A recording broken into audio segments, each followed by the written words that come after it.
This is an awesome space, man. This is beautiful. Thank you. It shows whatever you give us, we're going to make something beautiful out of it. I just love this space and the sense of community that's created by this.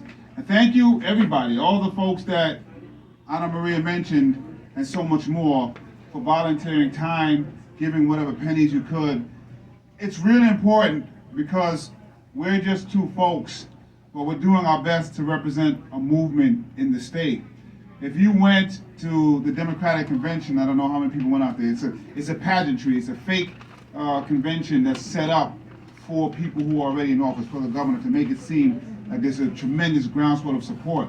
And so they didn't let us on the ballot through the convention that they have the ability to. So they figured, if they don't let us on the convention, we'll never have what we need to get on the ballot. But what they don't know is that we're organizers. Yep. And so all they did was give us something to organize around. And so you are the reason that we're going to be able to get on the ballot despite everything the status quo did to prevent that from happening. We came together, we got resources, almost 40,000 signatures. With that many, they might not even decide to challenge. There's a point where it's like, forget it, they got it, and they just let us on. And that's because of you. So I want us to give you a round of applause for that, because that's amazing. They have millions of dollars, but we have the people. We have a lot of folks who are gonna work with us, and that's what really matters. This is an important time in New York State, because I always say we lost tens of thousands of people during this pandemic. Everybody knows people that we lost. And all I keep hearing from this governor and other folks is that we have to get back to normal. And Ana Maria and I keep saying, no, normal didn't work for the folks who live in this community, who live in Queens, who live in New York City, in New York State. It didn't work for them. Normal means that people were getting evicted, were getting foreclosed on, and billionaires are getting billions of tax dollars when they don't need it to build stadiums in Buffalo. That's what normal provides, and what we're saying is that normal doesn't work anymore. So while we want to normalize people's lives, we want $1 billion to go to gun violence prevention and victim services, not to the Buffalo Bills Stadium.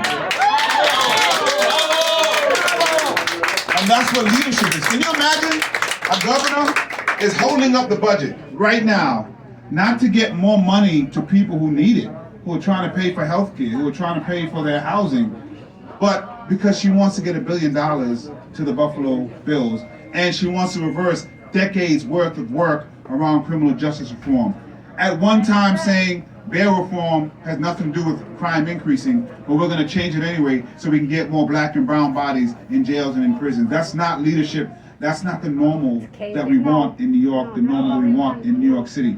We are both sons and daughters of immigrants. We understand the immigrant experience. That means we understand the American experience, because people out here look like America. And so we can't forget who helped this city and this state move forward during this pandemic.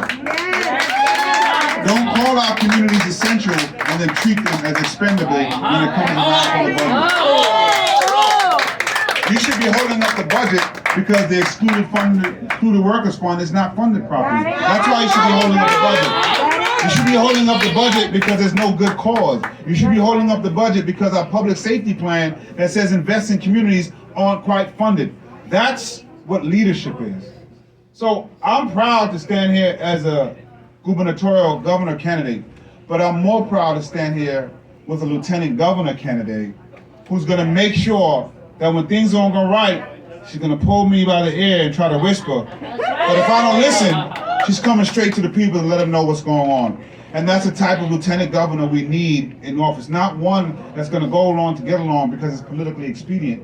That's what we've seen for so long. But somebody's gonna say, the seat that they're holding is not more important than the people of the state of New York.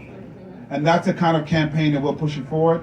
That's the kind of campaign we need you to step up and step out continually. So we're so happy to be celebrating today. So we gotta take some time to celebrate those small victories as organizers. Keep moving, keep moving. So tonight, we celebrate. Tomorrow, we get back to work. Peace and blessings, everybody. Have a nice night.